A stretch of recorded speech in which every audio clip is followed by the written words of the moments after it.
Prenons le temps d'étudier la parole de Dieu avec le sermon intitulé « Le signe pour échapper au désastre » et le message d'avertissement. Aujourd'hui, examinons d'abord une question cruciale. Pourquoi Dieu écrit-il dans la Bible un signe pour échapper au désastre? Et pourquoi nous donne-t-il un message d'avertissement avant que ces événements n'aient lieu?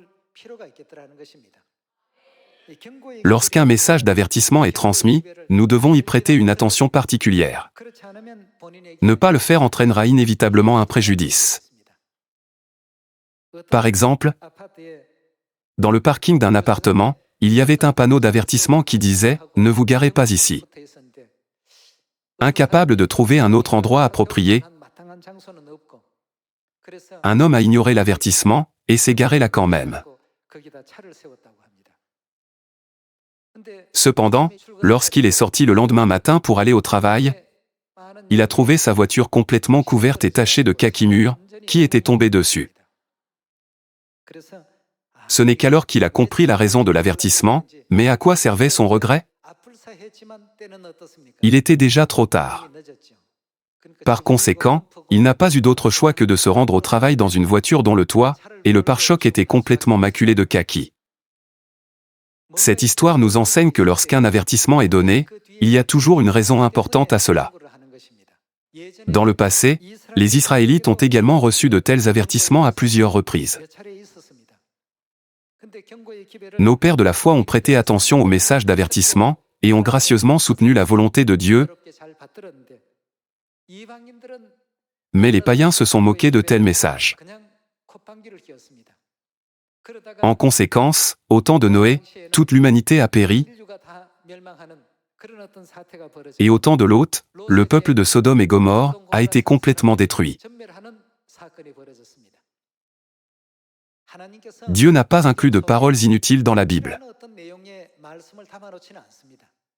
Dans quel but la Bible dit-elle qu'elles sont écrites? Les paroles de Dieu sont écrites pour notre salut. Dieu n'écrit rien d'inutile, ou qui n'est pas lié à notre salut.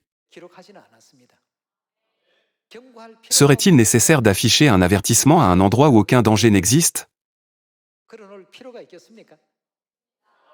Par exemple, un panneau d'avertissement de chute de kaki mûr est affiché pour éviter un incident malheureux pour quelqu'un qui gare sa voiture.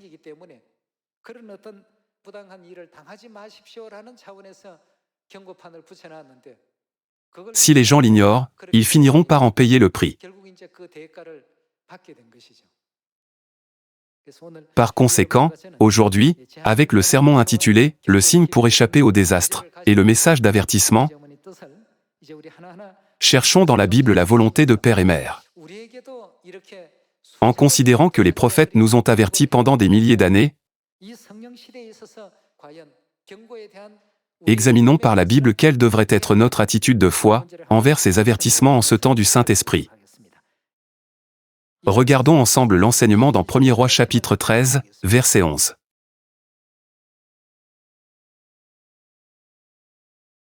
Or il y avait un vieux prophète qui demeurait à Béthel. Ses fils vinrent lui raconter toutes les choses que l'homme de Dieu avait faites à Béthel ce jour-là, et les paroles qu'il avait dites au roi. Lorsqu'ils en eurent fait le récit à leur père, il leur dit, « Par quel chemin s'en est-il allé » Ses fils avaient vu par quel chemin s'en était allé l'homme de Dieu, qui était venu de Juda. Et il dit à ses fils, « Sellez-moi l'âne. » Ils lui sellèrent l'âne, et il monta dessus. Il alla après l'homme de Dieu, et il le trouva assis sous un térébinthe. Il lui dit, « Es-tu l'homme de Dieu qui est venu de Juda » Il répondit, « Je le suis. » Alors il lui dit, « Viens avec moi à la maison, et tu prendras quelque nourriture. » Mais il répondit, « Je ne puis ni retourner avec toi, ni entrer chez toi. Je ne mangerai point de pain, je ne boirai point d'eau avec toi en ce lieu-ci, car il m'a été dit, par la parole de l'Éternel, tu n'y mangeras point de pain, et tu n'y boiras point d'eau, et tu ne prendras pas à ton retour le chemin par lequel tu seras allé. » Dieu lui a donné un avertissement clair. Il y avait une raison distincte à cela. Dieu ne donne pas d'avertissement simplement pour nous effrayer sans raison, ou simplement pour montrer sa puissance, et sa force. Dieu lui a ordonné de ne pas faire cela, mais nous allons voir ce qui s'est passé. Verset 18. Et il lui dit, « Moi aussi, je suis prophète comme toi, et un ange m'a parlé de la part de l'Éternel, et m'a dit, ramène-le avec toi dans ta maison, et qu'il mange du pain, et boive de l'eau. » Il lui mentait. L'homme de Dieu retourna avec lui, et il mangea du pain, et but de l'eau dans sa maison. Comme ils étaient assis à table, la parole de l'Éternel fut adressée au prophète qui l'avait ramené. Et il cria à l'homme de Dieu qui était venu de Juda, « Ainsi parle l'Éternel, parce que tu as été rebelle à l'ordre de l'Éternel, et que tu n'as pas observé le commandement que l'Éternel, ton Dieu, t'avait donné, parce que tu es retourné, et que tu as mangé du pain, et bu de l'eau dans le lieu dont il t'avait dit, tu n'y mangeras point de pain, et tu n'y boiras point d'eau, ton cadavre n'entrera pas dans le sépulcre de tes pères. » Et quand le prophète qui l'avait ramené eut mangé du pain, et qu'il eut bu de l'eau, il scella l'âne pour lui. L'homme de Dieu s'en alla, et il fut rencontré dans le chemin par un lion qui le tua. Son cadavre était étendu dans le chemin, l'âne resta près de lui, et le lion se tint à côté du cadavre. Et voici, des gens qui passaient, virent le cadavre étendu dans le chemin, et le lion se tenant à côté du cadavre, et ils en parlèrent à leur arrivée dans la ville où demeurait le vieux prophète. Lorsque le prophète qui avait ramené du chemin l'homme de Dieu lui apprit, il dit, « C'est l'homme de Dieu qui a été rebelle à l'ordre de l'Éternel, et l'Éternel l'a livré au lion, qui l'a déchiré, et l'a fait mourir, selon la parole que l'Éternel lui avait dite. » Comme nous pouvons le voir dans ce passage, il y a un message d'avertissement que Dieu a donné à l'homme de Dieu, lorsqu'il est descendu à Béthel. Cependant, puisqu'il a désobéi à ce message d'avertissement, la conséquence était qu'un lion l'a rencontré, et l'a tué, et son corps a été abandonné, une fin vraiment malheureuse. On nous enseigne que tout ce qui a été écrit d'avance, a été écrit pour nous. Par conséquent, nous devrions prendre un moment pour réfléchir, pourquoi de tels récits sont-ils écrits dans la Bible? Quelles conséquences surgissent si nous n'acceptons pas correctement les avertissements que Dieu nous a donnés?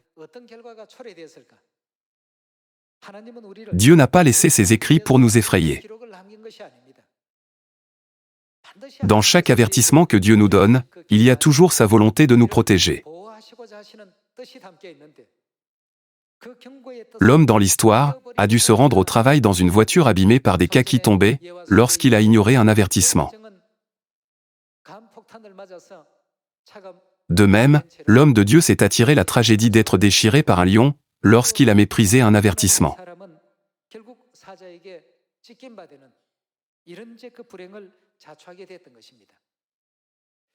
Alors, nous devons nous demander pourquoi Dieu nous donne de tels commandements en cette époque en disant « Soyez préparés, et soyez prêts, et recevez le sceau de la Pâque de la Nouvelle Alliance, afin d'échapper au dernier désastre. »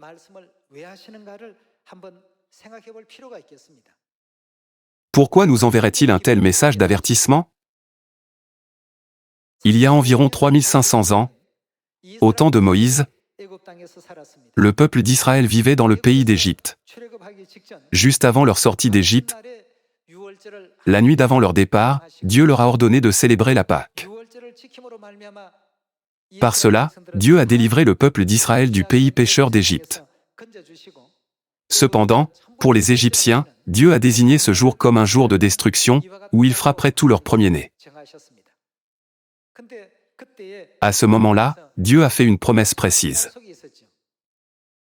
La promesse était que si le sang de l'agneau de la Pâque était appliqué sur le linteau, et sur les deux poteaux de la porte, peu importe de qui c'était, que ce soit un Égyptien, ou un Israélite, qu'arriverait-il? Le désastre passerait. Cependant, Dieu a dit que toute maison sans le sang serait affectée, même si c'était la maison d'un Israélite. Comment le peuple d'Israël a-t-il répondu à cet avertissement? Tous l'ont accepté et ont fait des préparatifs.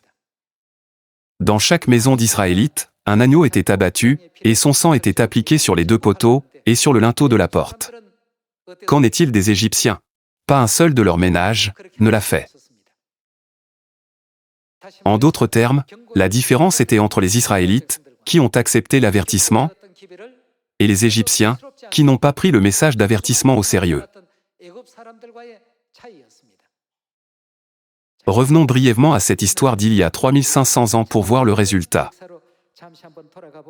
Ce faisant, réfléchissons une fois de plus à la providence de Dieu, qui a si grandement insisté sur la Pâque pour nous épargner des désastres même en cette époque. Voyons ensemble les paroles d'Exode chapitre 12, verset 11.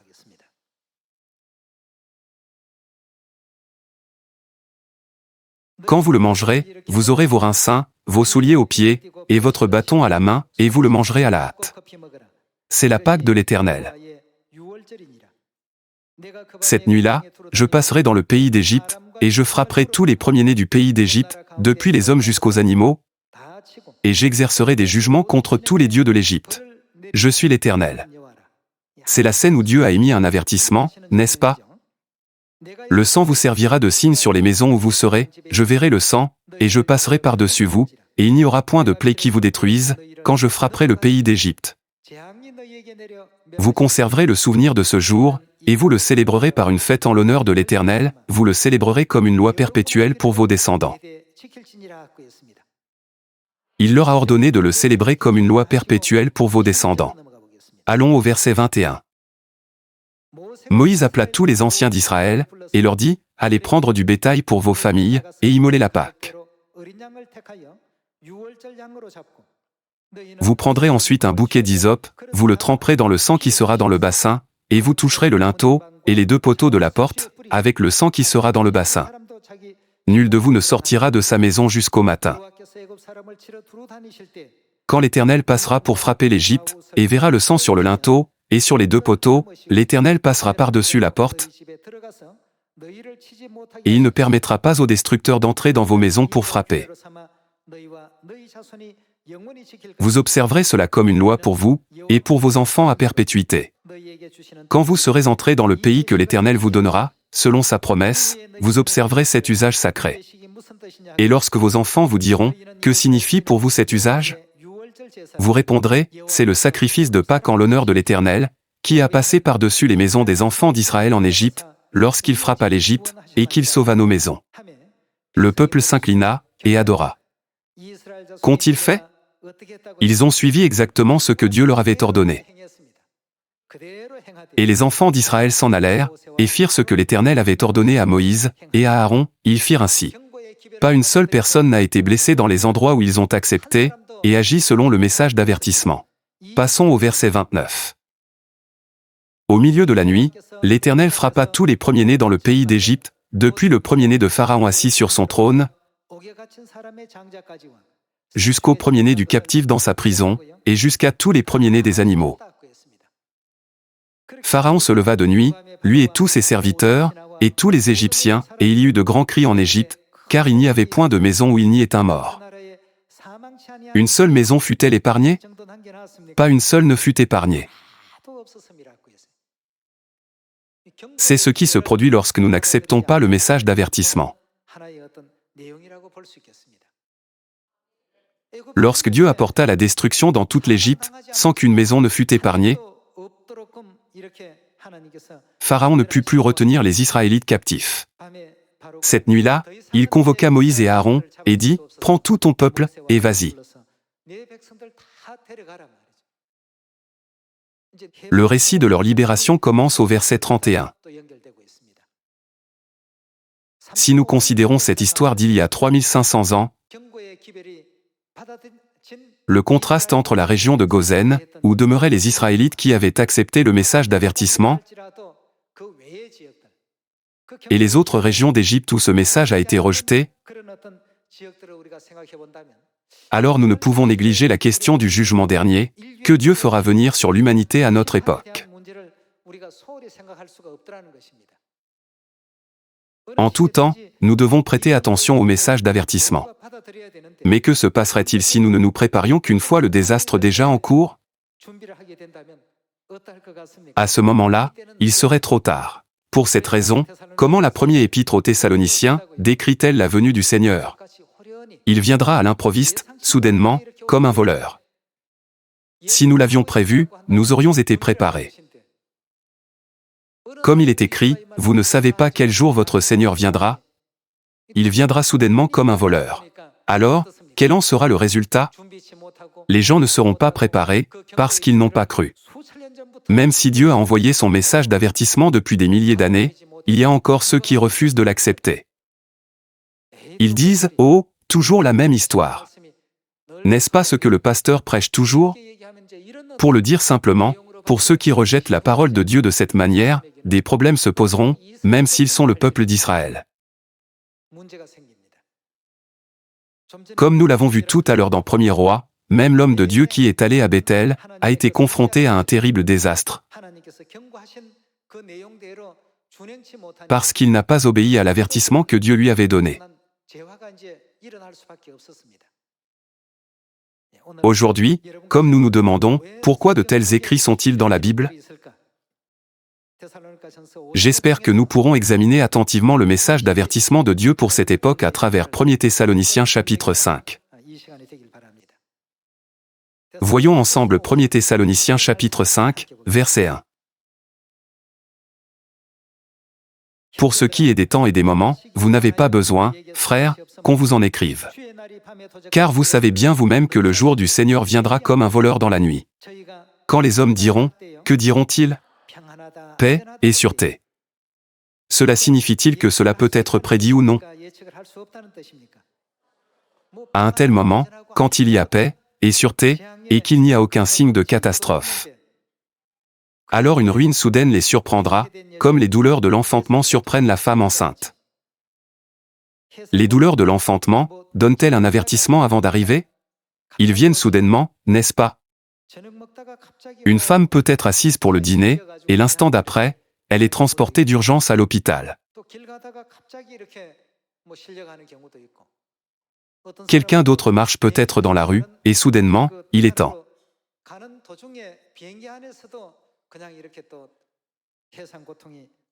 Il y a même des histoires aux informations sur des femmes qui accouchent dans un avion, quelque part au-dessus des nuages.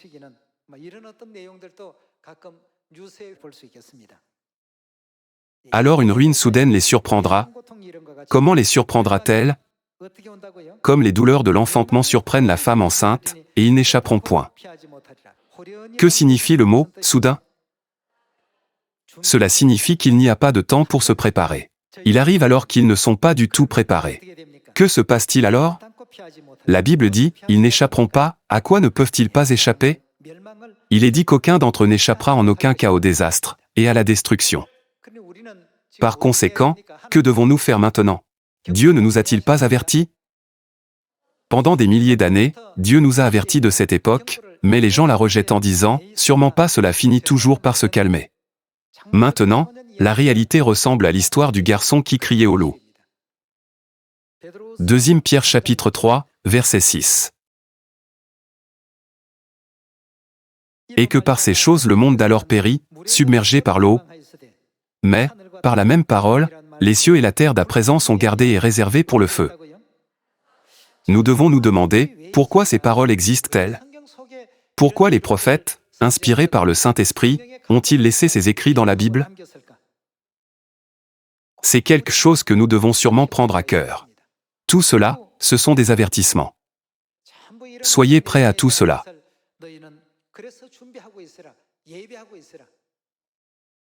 La destruction n'arrive pas après de nombreux signes. Elle vient soudainement, et sans préavis. Lorsque le pont de Seongsu s'est effondré, l'a-t-il fait petit à petit? De nombreuses voitures remplies de gens sur le chemin du travail étaient sur le pont. Les élèves étaient montés dans des bus pour se rendre à l'école. Puis, soudainement, le pont a cédé et s'est effondré. Toutes ces choses se sont produites en un instant. S'ils l'avaient su, personne n'aurait sûrement traversé ce pont. Cependant, Dieu prévoit tout. Alors, que fait-il? Puisqu'il voit la fin dès le commencement, il nous a avertis, nous ses enfants. Il nous a fait connaître ces choses. Dans les derniers jours, si le monde du temps de Noé fut détruit par le déluge, les cieux et la terre d'à présent sont réservés au feu, pour le jour du jugement et de la ruine des impies.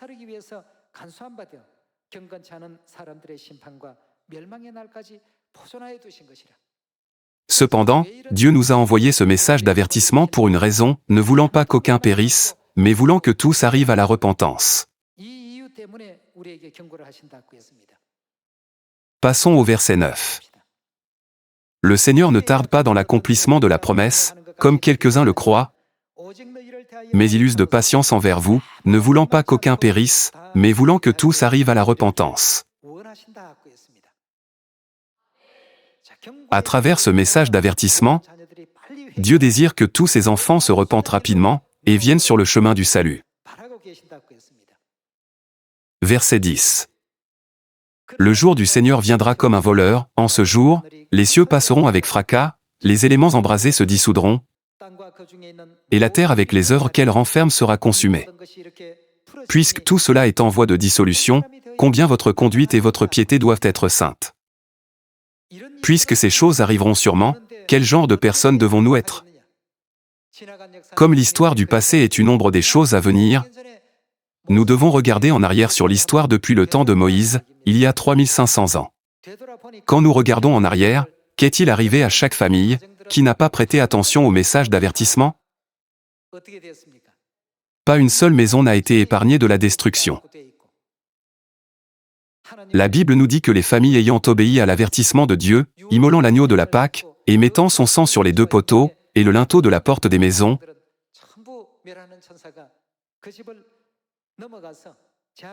ont tout échappé au désastre, le destructeur passant sur leur maison. Regardons de nouveau le verset 11. Puisque tout cela est en voie de dissolution, combien votre conduite et votre piété doivent être saintes. Attendez et hâtez l'avènement du jour de Dieu, jour à cause duquel les cieux enflammés se dissoudront, et les éléments embrasés se fondront. Cependant, qu'avons-nous? Nous avons la promesse de Dieu. Mais nous attendons, selon sa promesse, de nouveaux cieux, et une nouvelle terre, où la justice habitera. C'est pourquoi, bien-aimés, en attendant ces choses, appliquez-vous à être trouvés par lui sans tache, et irréprochables dans la paix. Sûrement, cette promesse de Dieu nous a été donnée. À tout moment, lorsqu'un message d'avertissement vient, ceux qui le méprisent seront détruits. Au temps de Sodome et Gomorrhe, comment les gendres de Lot ont-ils répondu au message d'avertissement? Ils l'ont ignoré et sont tous morts. Si nous méprisons le message d'avertissement, nous finirons tous par la destruction.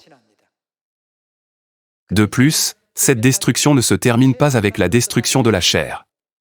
Avec la destruction de la chair, quel autre type de destruction survient?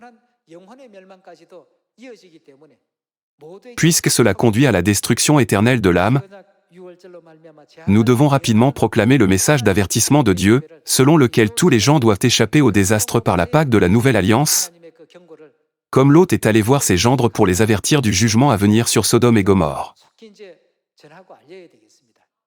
Ces paroles sont dans la Bible pour une raison. Nous ne devons jamais regarder cela indifféremment. Gravons la promesse de Dieu dans le psaume chapitre 91 qui dit « Les enfants de Dieu qui obéissent à la volonté de Dieu seront protégés des désastres, et seront en sécurité, même 6000 tombent de leur côté, et que 10 000 tombent de leur main droite. » Psaume chapitre 91, verset 7. Que 1000 tombent à ton côté, et 10 000 à ta droite. Le fait que 1000 et 10 000 tomberont ne désigne pas de petits désastres où une ou deux personnes meurent. Nous pouvons dire que ce désastre est vraiment un énorme désastre. Que 1000 tombent à ton côté, et 10 000 à ta droite, tu ne seras pas atteint. Pourquoi le désastre ne peut-il pas s'approcher d'eux? N'est-ce pas parce qu'il y a un signe de Dieu qui l'empêche de s'approcher d'eux? Il nous a tous accordé le signe d'échapper au désastre. Dans l'Apocalypse, où est-il dit que ce signe a été placé? Il est dit que le sceau a été placé sur notre front. N'a-t-il pas fait cela afin que nous ne puissions jamais être blessés? Continuons. De tes yeux seulement tu regarderas, et tu verras la rétribution des méchants. Car tu es mon refuge, ô Éternel. Tu fais du Très-Haut ta retraite. Aucun malheur ne t'arrivera, aucun fléau n'approchera de ta tente. Car il ordonnera à ses anges de te garder dans toutes tes voies. Ils te porteront sur les mains, de peur que ton pied ne heurte contre une pierre. Tu marcheras sur le lion et sur l'aspic, tu fouleras le lionceau et le dragon. Puisqu'il m'aime, que fera l'Éternel? Je le délivrerai. En fin de compte, quel genre de personnes sont ceux qui aiment Dieu? Dans Jean chapitre 14, verset 15, il est dit, « Si vous m'aimez, gardez mes commandements. » Alors, à quel commandement de Dieu cela fait-il référence? Comme nous gardons le commandement de la Pâque pieusement, ne nous a-t-il pas accordé la promesse d'échapper au désastre? Allons à Jean chapitre 14, verset 15. Si vous m'aimez, si vous aimez vraiment Dieu, que devriez-vous faire? Gardez mes commandements. Passons au verset 21. Celui qui a mes commandements, et qui les gardait, qui est-il? Celui qui m'aime. D'après ces deux versets, qui une personne aime-t-elle vraiment lorsqu'elle met en pratique les commandements de Dieu? Dans le psaume chapitre 91, Dieu dit, « Que 1000 tombent à ton côté, et 10 000 à ta droite, mais que te fera ce fléau? Tu ne seras pas atteint. » Qui sont les gens qui gardent les commandements de Dieu? Ne sont-ils pas les enfants de Sion, le peuple des fêtes? Parmi les fêtes, la Pâque de la Nouvelle Alliance contient la promesse d'échapper au désastre. Dieu a donné une promesse claire à tous ceux qui ont reçu le sceau de la Pâque de la Nouvelle Alliance, même lorsque 1000 tombent à leur côté et 10 000 à leur droite, ce qui ne désigne pas un ou deux individus, mais d'innombrables personnes souffrant de calamités simultanément. Il les sauvera, restera avec eux, et les protégera, ne permettant à aucun désastre de s'approcher de leur tente. Cet avertissement n'est pas seulement un avertissement donné à l'humanité pendant 1 ou 2 ans. C'est un avertissement qui a été transmis pendant des milliers d'années. Ceux qui disent « Je n'ai pas vu l'avertissement, ni n'en ai entendu parler », mentent. Un avertissement donné pendant 1 an ou 2 a du poids. Même un avertissement pour un jour est toujours efficace, mais Dieu a donné un avertissement pendant plus de 1000 ans. Par conséquent, nous ne pouvons pas trouver des excuses comme « Je ne l'ai pas vu, alors je ne le savais pas » ou « Même si cela existait, cela ne semblait pas réel, alors je ne l'ai pas gardé ». Par conséquent, je prie pour que même si de tels désastres nous tombent soudainement dessus, nous nous enfuyions tous à Sion afin qu'avec Père et Mère, nous puissions être complètement délivrés de tous les désastres et placer notre espoir dans le royaume éternel des cieux. C'est pourquoi Dieu dit dans le passage, « Puisqu'il m'aime, je le sauverai ». Quelle est, alors, la preuve sûre que nous aimons Dieu? Ne se trouve-t-elle pas dans les commandements que nous observons actuellement? Jésus a dit, « Si vous m'aimez, gardez mes commandements, et celui qui a mes commandements, et qui les garde, c'est celui qui m'aime. » De cette manière, Jésus a distingué ceux qui l'honorent seulement avec leurs lèvres en disant « Je vous aime », et ceux qui l'aiment avec un cœur sincère, même sans parole. Alors, où est l'endroit même où ces gens se réunissent? C'est Sion, où les fêtes de Dieu sont célébrées. N'est-ce pas notre Église de Dieu? C'est notre Sion qui existe dans le monde entier. À Sion, les fêtes bénies sont célébrées, et le culte du sabbat est tenu dans la grâce abondante de Dieu. Nous devons prêter attention au message d'avertissement certain de Dieu. Veuillez considérer le résultat qui fut donné aux Israélites, après qu'ils eurent reçu la parole de Dieu par Moïse il y a 3500 ans. La Bible rapporte, tous les enfants d'Israël firent ce que l'Éternel avait ordonné à Moïse, et à Aaron, ils firent ainsi. Aujourd'hui, je vous ai transmis ce que Dieu a commandé. Par conséquent, nous devons aussi nous réfugier à Sion conformément aux enseignements de Dieu. Je crois que nous devons certainement devenir des gens qui célèbrent gracieusement les fêtes saintes de la vie à Sion, sur lesquelles Dieu répandra ses bénédictions. Merci beaucoup.